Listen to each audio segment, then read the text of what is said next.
கர்த்தரின் சத்தம் வல்லமை உள்ளது, கர்த்தரின் சத்தம் மகத்துவம் உள்ளது. திரண்ட தண்ணீர் மேல் ஜலப்பிரவாகம் மேல் கர்த்தரன் முழங்குகிறார். அல்லேலூயா.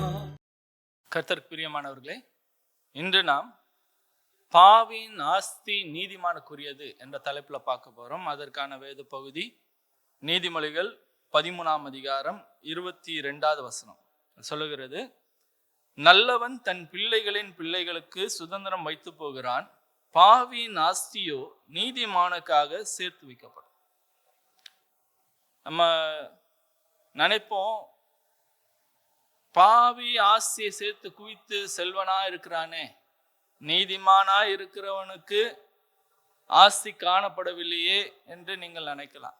ஆனா இந்த வசனம் சொல்லுகிறது, பாவி ஆஸ்தியை சேர்த்து வைக்கிறான்னு சொல்லி அவனை குறித்து நீங்க பொறாமப்பட வேண்டிய அவசியம் இல்லை. அவனுடைய ஆஸ்தி எல்லாம் நீதிமானுக்காக சேர்த்து வைக்கப்படுகிறதா இருக்கு. இன்னொருத்தருடைய ஆஸ்தியை எடுத்து தேவன் நீதிமானுக்கு கொடுக்கிறாரு, அது நியாயமா அப்படின்னு ஒரு கேள்வி வரும். ஒன்று புரிந்து கொள்ள வேண்டும், சங்கீதம் 24:1 சொல்லுகிறது, பூமியும் அது நிறைவும் கர்த்தருடையது. இந்த பூமியே தேவனுக்குரியது, அதுக்குரிய சகல ஆசிகள் நிறைவுகள் என்னெல்லாம் இருக்கு எல்லாம் கர்த்தருடையது. அவர் யாருக்குனாலும் அவருடைய சொந்தமானதை அவர் யாருக்குனாலும் கொடுக்கலாம். அந்த உரிமை உடையவராயிருக்கிறார். அவர்தான் நியாயாதிபதி, ராஜாவா இருக்கிறார். அவருக்கு சகல உரிமைகளும் இருக்கிறது என்பதை நாம் புரிந்து கொள்ள வேண்டும். இஸ்ரவேலர்கள் எகிப்திலிருந்து விடுதலையாக்கப்பட்டு வரும்போது அவர் வசனம் சொல்லுகிறது, எகிப்துல எல்லார்ட்டிருந்தும் அவர்கள் வெள்ளி உடைமைகளையும் பொன்னுடைமைகளையும் வஸ்திரங்களையும் வாங்கிட்டு வருவது ஏதோ கொள்ளையாடின பொருளை போல எல்லாத்தையும் எடுத்துட்டு வந்தாங்க. எகிப்தின் ஐஸ்வர்யத்தை எடுத்து இஸ்ரவேலர்களுக்கு தேவன் கொடுத்தார். இது நியாயமான்னு நினைக்கலாம். ஆனா தேவன் அந்த இடத்துல நீதிபரரா இருக்கிறார். ஏன்னா நம்ம நினைக்கலாம், அவங்க பொருளை எடுத்து இவங்களுக்கு கொடுத்தாங்களே அப்படின்னு இல்லை. இவர்கள் அங்க 4 தலைமுறைகள் அடிமைகளா இருந்தார்கள். அவர்கள் கஷ்டப்பட்டதின் பலனை தேவன் அவர்கள் அங்கிருந்து வரும்போது அந்த கூலியை அவர்கள் கொடுத்து அனுப்பினார். உங்க வாழ்க்கையில ஏதாவது பொருளாதார ரீதியில அநியாயங்கள் நடந்திருந்தால் நீங்கள் கவலைப்படாதிருங்கள். தேவன் நீதி உள்ளவரா இருக்கிறார், நியாயாதிபதியா இருக்கிறார், நிச்சயம் கணக்கை தீர்ப்பார். உங்களுக்கு வர வேண்டிய நன்மைகளை நீங்கள் பெறுவீர்கள். இந்த நன்மைகளை அவர் யாருக்கு தருகிறார் என்று பார்க்கும்போது முதலாவதாக புரிந்து கொள்ள வேண்டியது, அவர் தம்மோடு உடன்படிக்கையில இருக்கிறவர்களுக்கு கொடுக்கிறவரா இருக்கிறார்.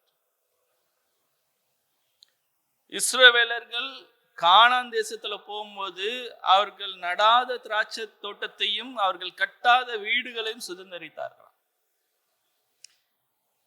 ஏன் இவர்கள் சம்பாதிக்காத, இவர்கள் பிரயாசப்படாத நன்மைகள் இவர்கள் கொடுக்கப்படுகிறது அப்படின்னா, அவர்களுடைய தகுதியின் அடிப்படையில் இல்ல, அவர்கள் யாருடையவர்கள் என்பதின் அடிப்படையில் இருந்தது. இஸ்ரவேலர்கள் தேவனோடு ஒரு உடன்படிக்கை பண்ணி கொண்டார்கள், நீர் எங்களுடைய தேவன், நாங்கள் உம்முடைய ஜனம் என்று. அந்த உடன்படிக்கையின் அடிப்படையில தான் நன்மைகள் கொடுக்கப்படுகிறது. இன்னைக்கு நிறைய நேரத்துல தேவனிடத்துல போய் நன்மைகளை பெற்றுக்கொள்ள விரும்புகிறோம். ஆனா போகும்போது, நீர் என்னுடைய தேவன், என்னுடைய ராஜா, என்னுடைய தகப்பன் என்ற ரீதியில போய் உரிமையில நீங்க கேட்காம பெற்றுக்கொள்ள முற்படாமல் உங்களுடைய தகுதியின் அடிப்படையில பெற்றுக்கொள்வதற்கு நீங்கள் முற்படுவதனால் தானே, உங்க சுயசக்தினால சுய பக்தியினால நீங்க அதை சம்பாதிக்கலாம்னு நினைக்கிறதுனாலதான் பெற்றுக்கொள்ளாமல் இருக்கிறீங்க. தேவனிடத்திலிருந்து நன்மையை பெற்றுக்கொள்வது அவரோடு இருக்கிற உடன்படிக்கை உறவின் அடிப்படையில நமக்கு தரப்படுகிற ஒரு நன்மையா இருக்கிறது. இந்த நன்மையை நான் எப்போ பெற்றுக்கொள்வேன் அப்படின்னு நீங்க நினைக்கலாம். ஆனா எல்லாத்துக்கும் ஒரு நேரம் வைத்திருக்கிறார் தேவன். ஆதியாகமம் 15:16 இந்த காரியம் சொன்ன காரியம், இவர்கள் எகிப்துல அடிமைகளா இருந்து அவர்கள் திரும்ப போகும்போது சகல ஆசிகளோடு போவார்கள் அப்படின்னு சொல்லும் போது ஆண்டவர் ஆபிரகாமுக்கே சொல்லிக்கிறார். ஆதியாகமம் 15:16 அதுக்கு ஒரு டைம் ஏன் வச்சிருக்கிறார்? ஏன் 4 தலைமுறைகள் அவர்கள் அடிமையா இருக்கிற வரைக்கும் வெயிட் பண்ணார் அப்படின்னா, அங்க சொல்லிருக்குது அம்மோரியருடைய அக்கிரமம் நிறைவாகிற வரைக்கும் வெயிட் பண்றார். சரியான நேரம், தேவனுடைய காலகட்டத்துல சில காரியங்கள் நடக்க வேண்டியதா இருக்கிறது. அந்த காலகட்டத்துல நீங்கள் பாவியின் ஆஸ்தியை பெற்றுக்கொள்கிற நீதிமான்களா இருப்பீர்கள். நம்ம செக் பண்ணிக்கணும். ஏற்ற வேலையில வரும்போது அதை பெற்றுக்கொள்கிறதுக்கு நான் ஆயத்தமா இருக்கிறேனா? அதனாலதான் இன்னைக்கு ஆண்டவர் உங்களோடு பேசிட்டு இருக்கிறார். தேவன் உங்களை ஆசீர்வதிக்க பிரியமுள்ளவரா இருக்கிறார், சித்தமுள்ளவரா இருக்கிறார், சகல காரியங்களை நடப்பித்தவர்களா இருக்கிறார். ஆனா அதை பெற்றுக்கொள்ளுகிற ரீதியில நீங்கள் இருக்கிறீர்களா? மத்தேயு 25:29 நம்மளுக்கு அந்த பேரபிள் தெரியும், ஓமை தெரியும். அந்த ஓமையில 5 தாலந்து 2 தாலந்து 1 தாலந்து புதைச்சி வச்சவனுக்கு எதுவுமே கொடுக்கப்படல. 2 தாலந்து 4 ஆக்கினவனுக்கும் 5 தாலந்து 10 ஆக்கினவனுக்கும் கர்த்தர் நன்மைகளை தந்தார். இந்த 1 தாலந்து புதைச்சி வச்சானே அந்த தாலந்தையும் 10 தாலந்து ஏற்கனவே இருக்கிற ஆள்கிட்ட கொடுத்தாங்க. காரணம் என்னன்னா, ஆஸ்தியை நன்மைகளை கொடுத்தால் அதை கையாளுவதற்கான திறனும் ஞானமும் எனக்கு இருக்கிறதா? அதை கையாளுவதற்கிற திறமை இருந்தாதான் அதை ஆண்டவர் நமக்கு தருவார். இப்போ ஒரு சின்ன பிள்ளை இருக்கு, அந்த சின்ன பிள்ளைகிட்ட போய் ஒரு 50,000 ரூபாய் கொடுப்போமா? வேணா ஒரு 50 ரூபா கொடுத்து போய் கடைக்கு போயிட்டு வான்னு அனுப்பிச்சு வைப்போம் ட்ரைனிங்ல. இந்த 50 ரூபாவே ஒழுங்கா போய் கொண்டு போயிட்டு சில்லறையை கொண்டு வர்றதுக்கு அந்த பிள்ளைக்கு தெரியலன்னா, நான் அந்த பிள்ளையை நம்பி 500 ரூபாவோ 5,000 ரூபாவோ 50,000 ரூபாய் கொடுப்பேனா? கொடுக்க மாட்டேன். அந்த பிள்ளையோடைய முதிர்ச்சிக்கு ஏற்றபடி ஐஸ்வர்யத்தை தருகிறேன். அதே மாதிரிதான் தேவன் நமக்கு ஏன் தாமதிக்கிறார், எதுக்கு வெயிட் பண்ணுகிறார்னா, அதை கையாளுவதற்கான திறனை, குணாதிசயங்களை, முதிர்ச்சியை நான் பெற்றுக்கொண்டிருக்க வேண்டும். தேவன் நமக்கு நன்மைகளை தரும்போது அதை பெற்றுக்கொள்வதற்கு நான் ஆயத்தமா இருக்கிறேனா என்பதை நான் சும்மா செக் பண்ணி பார்க்கணும்னா, முதல் காரியம் வசனம் சொல்லிட்டு பாருங்க. லூக்கா 16:10 வாசிக்கிறோம். கொஞ்சத்தில் உண்மையுள்ளவன் தான் ஆண்டவர் நம்பி இன்னும் அதிகத்துக்கு தருகிறவரா இருப்பார். இப்போ உங்ககிட்ட இருக்கிற நன்மைகள், ஆசிகள், பொருளாதார காரியங்கள், கிருபைகள், வரங்கள், என்ன நன்மைகளை தேவன் உங்களுக்கு தந்திருந்தாலும் அதுல நீங்க எப்படி இருக்கீங்க? உண்மை உள்ளவர்களா இருக்கிறீர்களா? இந்த கொஞ்சத்திலேயே என்னால உண்மையா ஞானமா செயல்பட முடியலன்னா, நான் என்னை நம்பி தேவன் எப்படி இன்னும் அதிகத்தை தருவார்? 1 கொரிந்தியர் 4:2 வாசிக்கிறோம். உக்கிரானக்காரன் உண்மையுள்ளவனா இருக்கணும் என்பது எதிர்பார்க்கப்படுகிற ஒரு குணாதிசயம். தேவன் எல்லாத்துக்கும் ஓனர். என்னை நம்பி ஒரு காரியத்தை கொடுக்கணும்னா, நான் நல்ல மேனேஜரா ஏற்கனவே என்ன காமிச்சிருக்கணும். இதை கொடுக்கப்பட்ட காரியத்தை உக்கிரானக்காரனாய் நான் நல்ல மேனேஜ் பண்றவனா இருந்தானா, என்னை நம்பி இன்னும் நிறைய பொறுப்பை தருவார், நிறைய ஆசையை தருவார், நிறைய வேலைகளை தருவார். இருக்கிறதுலே நான் இன்னும் தடுமாறிட்டேன்னா இன்னும் பாரத்தை நான் கொடுக்க மாட்டேன்.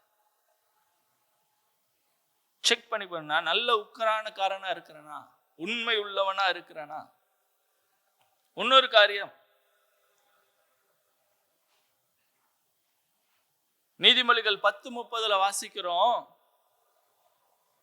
தேவன் நீதிமானதா நிலைத்திருக்க வைக்கிறார். அக்கிரமக்காரன் தேசத்தில் இராதபடிக்கு அறுப்புண்டு போவான். நான் தேவனத்தில் இருந்து பெற்றுக்கொண்டு நிலைத்திருக்கணும்னா, நான் பக்தி உள்ளவன் என்பது அல்ல, நான் நீதிமான் என்ற நிலையில இருக்கணும். நீதிமான் என்று சொல்லும் போது தேவனை விசுவாசிக்கிறேன், தேவனுடைய நீதியை உடையவனா இருக்கிறேன் மாத்திரம் இல்ல, என்னுடைய வாழ்க்கை, என்னுடைய செய்கைகள், என்னுடைய வார்த்தைகள் நீதிமானாய் இருக்கிறதா, நீதியை நடப்பிக்கிற ஒரு கிரியை இருக்கிறதா?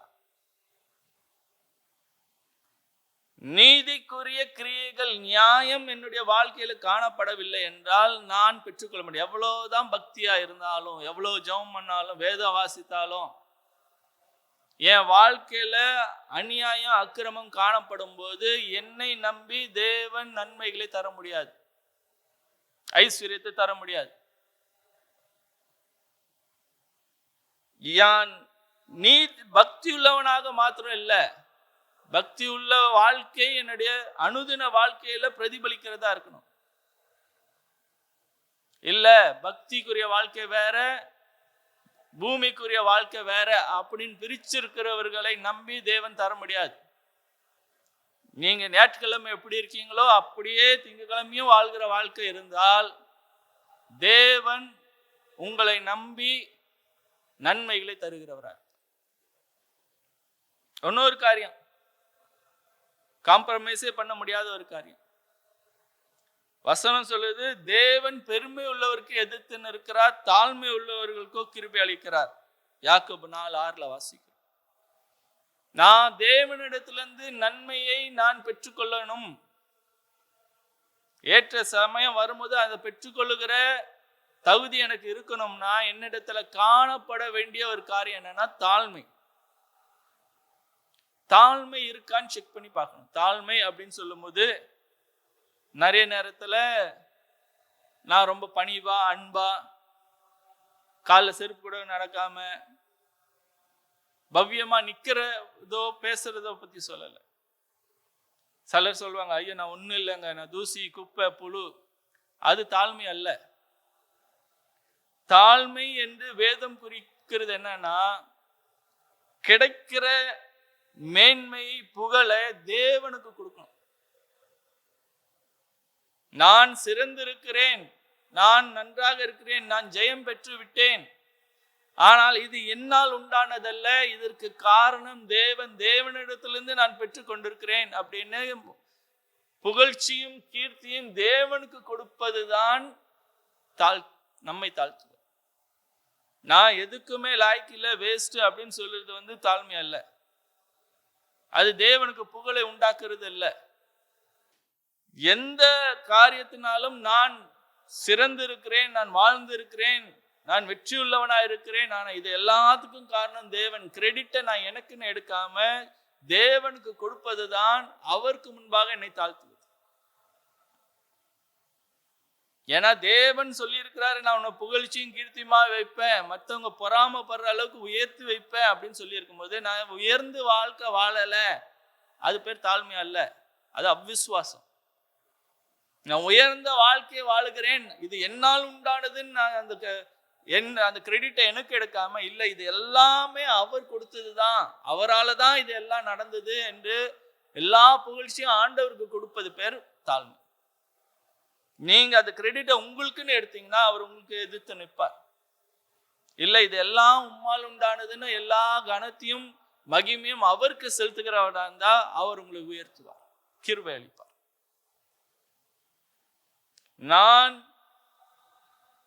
பாவியின் ஆஸ்தி நீதிமானுக்கு அப்படின்னு சொல்லும் போது, நீதிமானா இருந்து நான் அதை பெற்றுக்கொள்ளணும்னா என்னிடத்துல காணப்பட வேண்டிய காரியங்களை தான் செக் பண்ணிட்டு இருக்கோம். நான் உண்மை உள்ளவனா இருக்கணும், அதை கையாளுவதற்கு நல்ல உக்ரானக்காரனா இருக்கணும், பக்தியா இருந்தா மாத்திரம் போதாது, நீதிமானாய் வாழ்கிற வாழ்க்கை இருக்கணும், தாழ்மை இருக்கணும். இன்னொரு முக்கியமான காரியம், நீதிமொழிகள் 29:18 வாசிக்கிறோம், எங்க தரிசனம் இல்லையோ அங்க ஜனங்கள் சீர்கெட்டு போவார்கள்.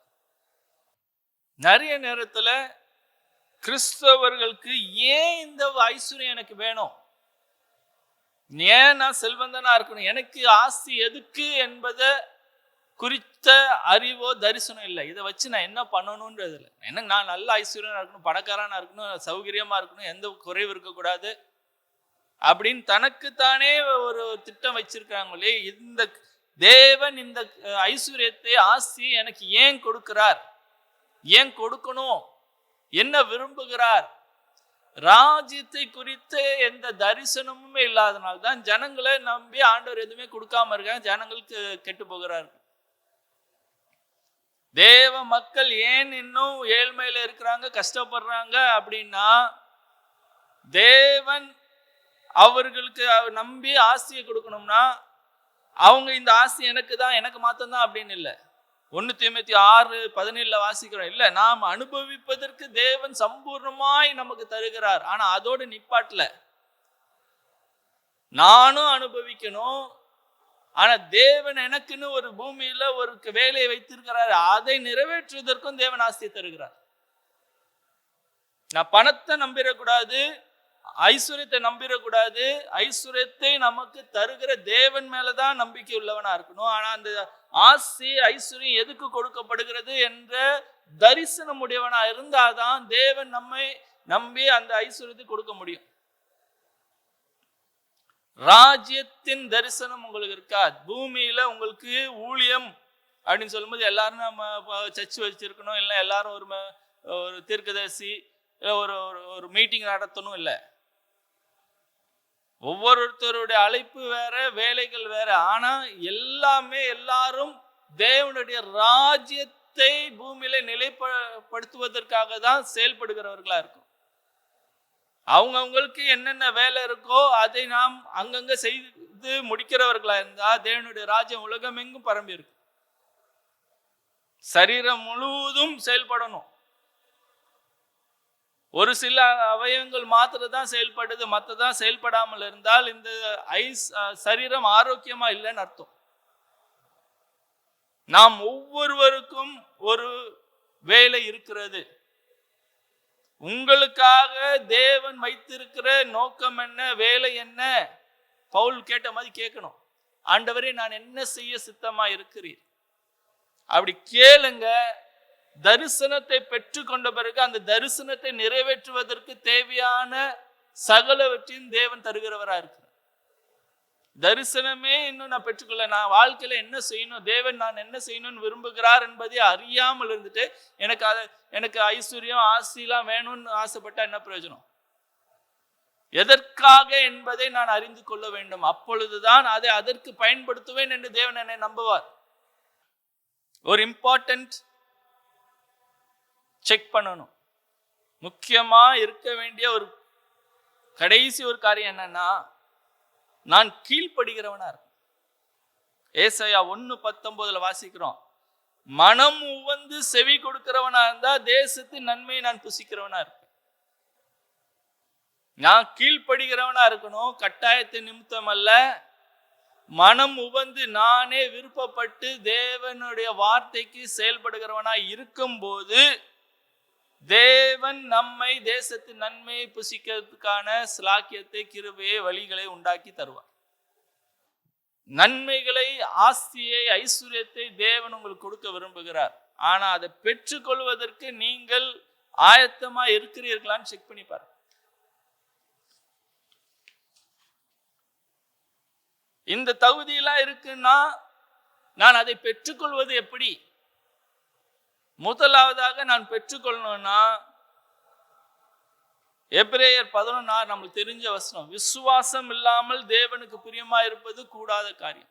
நமக்கு தேவையானது விசுவாசிக்கணும். இந்த ஆசையை தேவன் எனக்காக வைத்திருக்கிறார். தேவன் எனக்கு இந்த திட்டத்தை வைத்திருக்கிறார், தரிசனத்தை கொடுத்திருக்கிறார். பூமியில இந்த காரியத்தை நான் செய்து முடிக்கும்படியான ஒரு கட்டளையோடு தான் தேவன் என்னை பூமியில வைத்திருக்கிறார். நான் அந்த அறிவு, ராஜ்யத்தின் தரிசனத்தை பெற்றவனா இருந்தா அதற்கான தேவையான சகல தேவைகளையும் அவர் சந்திப்பார் என்பதை நான் விசுவாசிக்கிறவனா. அவர் ஒரு காரியத்தை கொடுத்துட்டு என்னை திக்கற்றவனா விட மாட்டார்ல. அதற்கு தேவையான ஆவிக்குரிய, பூமிக்குரிய சகல பலனையும் கிருபைகளையும் அவர் தந்துதான் அனுப்புவார். ஏன்னா இது அவருடைய வேலை, அவருடைய ராஜ்யத்தின் வேலை.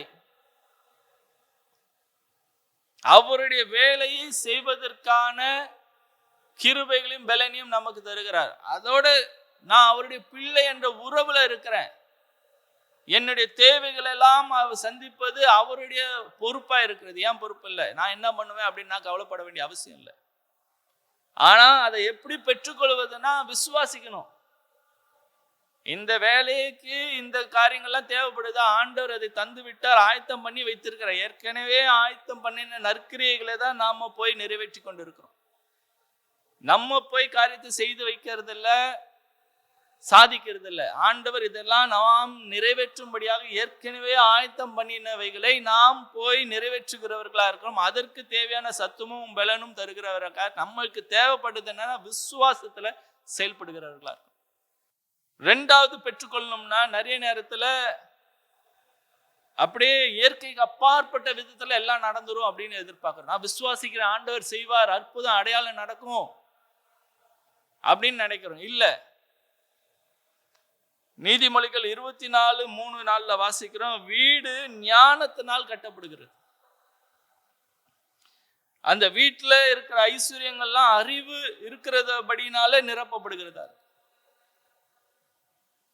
ஒரு மாயாஜாலம் செய்தது போல திடீர்னு வீடு கட்டப்படும், அதுக்குள்ள எல்லா ஐஸ்வர்யம் இல்லை. அந்த வீடு கட்டப்படுவதற்கு தேவையான அறிவையும் ஞானத்தையும் கர்த்தர் நமக்கு தருவார். ஞானத்தோடு செயல்படும் போது வீடு கட்டப்படும். நாம் அறிவுடையவர்களா இருந்தால் அந்த வீட்டில் இருக்கிற எல்லா அறைகளிலும் ஐஸ்வர்யம் நிரம்பி இருக்கும். தேவன் நாம் ஐஸ்வர்யத்தை சம்பாதிக்கத்தக்கதான பலனை தருகிறவரா இருக்கிறார். ஐஸ்வர்யத்தை நேரடியாக கொடுப்பார் என்று எதிர்பார்க்கிறோம். நிறைய நேரத்துல அது நடக்கும். சில காலகட்டங்கள்ல தேவன் அவருடைய சித்தத்தின்படியாக திட்டத்தின்படியாக இயற்கைக்கு அப்பாற்பட்ட விதத்தில் தருவார். ஆனா பிரதானமாக அவர் செயல்படுகிறது என்னன்னா, தேவன் நாம் சில காரியங்களை செயல்படுத்துவதற்கு தேவையான ஞானத்தையும் அறிவையும் பலனையும் தருகிறவரா இருப்பார், வாய்ப்புகளை தருகிறவரா இருப்பார். அதை பயன்படுத்தி கொண்டு ஞானமாய் செயல்படும் போது அவருடைய ராஜ்யம் கட்டப்படுகிறதா இருக்கு. அதற்கு தேவையான சகல நன்மைகளையும் நாம் பெற்றுக்கொள்கிறவர்கள். விசுவாசிக்கிறேன் என்று சொல்லுகிறவர்கள் நிறைய பேர் பெற்றுக்கொள்ளாமல் இருப்பதற்கு காரணம்னா, தேவன் கொடுக்கிற அந்த ஐடியாஸ், வாய்ப்புகளை, யோசனைகளை பயன்படுத்தாமல் செயல்படுத்தாமல் இயற்கைக்கு அப்பாற்பட்ட விதத்துல கூறிய பிச்சுட்டு தேவன் கொடுப்பார்னு உட்கார்ந்து இருக்கிறதுனால இல்ல. தேவன் இயற்கைக்கு அப்பாற்பட்ட விதத்துல காரியங்களை நடப்பிக்க வல்லவரா இருப்பார், நடப்பிக்கிறவராகவும் இருக்கிறார். ஆனா அது நியதி அல்ல என்பதை புரிந்து கொண்டவர்களாக தேவன் கொடுக்கிற யோசனைகளையும் கட்டளைகளையும் கீழ்ப்படிந்து செயல்படுகிறவர்களா இருக்க வேண்டும்.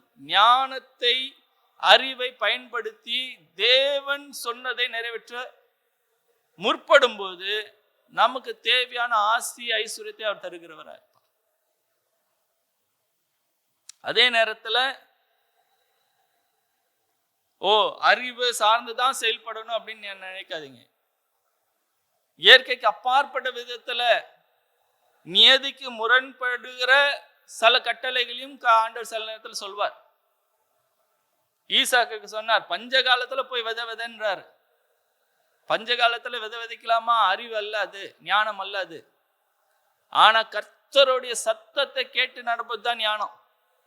நான் இங்க சொல்றது உலக ஞானத்தை அல்ல, தேவன் கொடுக்கிற ஞானம். அதே மாதிரி 2 ராஜாக்கள் 4 வாசிக்கிறோம். அந்த விதவைக்கு தீர்க்கதரிசி சொல்லுவார், போ எண்ணெயை போய் பக்கத்துல காலி பாத்திரத்துல எடுத்துட்டு வா, அதை ஊத்துன்றாரு. இருக்குது ஒரு குடம் எண்ணெய். நாம் ஏற்கனவே பஞ்சம் இருக்கு, மக்கள் கஷ்டப்படுறாங்க, காலி பாத்திரம் தாராளமா இருக்கு, அதெல்லாம் போய் வாங்கி வச்சு என்ன தைரியத்துல நான் வாங்குறது அப்படி இல்லை. விசுவாசத்துல செயல்படுங்களேன். எல்லாம் அறிந்ததுக்கு அப்புறம் புரிந்ததுக்கு அப்புறம் தான் செயல்படுவேன்னு தயங்கி உட்கார்ந்துருக்க கூடாது. சில நேரங்களில் கர்த்தர் இயற்கைக்கு அப்பாற்பட்ட மனித அறிவு, உலக அறிவுக்கு விகற்பமான சகல கட்டளைகளை கொடுப்பார். தேவ சத்தம் என்பதை அறிந்தவர்களா, இது தேவ சத்தம் தான், தேவன் கொடுக்கிற கட்டளை தான் என்பதில் நிச்சயமுடையவர்களா இருந்தீங்கன்னா விசுவாசத்துல செயல்பட்டு பாருங்கள், தேவன் அற்புதமாய் உங்களை நடத்துவார். ஈசாக்கு விதைச்சதுனால தேவ ஆசீர்வாதம் அவனுக்கு இருந்தபடினால் அந்த வருஷம் 100 மடங்கு பலன் கிடைச்சது. சாதாரண நாட்கள்ல 100 மடங்கு பலன் கிடைக்குமா தெரியாது. ஆனா பஞ்ச காலத்துல தேவன் சொன்னதுனால நான் செஞ்சேன்னு சொன்னீங்கன்னா 100 மடங்கு பலனை தேவன் தருகிறவரா இருப்பார். தேவன் கொடுக்கும்போது ஒரு காரியத்தை நினைவு வைத்துக் கொள்ளணும். தேவன் எதுக்கு கொடுக்கிறார்னா 2 கொரிந்தியர் 9:11 வாசிக்கிறோம். எதுக்கு நிறைவாய் நமக்கு தருகிறார்னா நாம் மற்றவர்களுக்கு தயாளராய் இருக்கத்தக்கதா. எல்லாத்தையும் வாங்கி நான் பெற்றுக்கொண்டு அப்படியே எனக்கு தேக்கி வைக்குவதற்காக. நான் ஒரு சேனல், ஒரு கால்வாய் போல இருந்தால் தண்ணி வந்துகிட்டே இருக்கும். தேக்கி வைக்கணும் எல்லாம் எனக்கு அப்படின்னு நான் சேர்த்து வைக்கிறவனா இருந்தா தேவன் இன்னும் தரமாட்டார். கொடுங்கள் அப்பொழுது உங்களுக்கு கொடுக்கப்படும். கொடுக்க கொடுக்க தேவன் கொடுப்பார். எங்க தேவன் என்னை நம்பி ஐஸ்வர்யத்தையும் ஆஸ்தியையும் கொடுக்கிறவரா இருந்தா நான் அவர் சத்தத்தை கேட்டு அவர் என்ன சொல்றாரோ அதெல்லாம் செஞ்சுட்டு எங்க கொடுக்க சொல்றாரு இதெல்லாம் என்னுடையது என்ற நினைப்புல இல்லாம எல்லாம் அவருடையது என்ற மனப்பான்மையை விட்டுறவே கூடாது.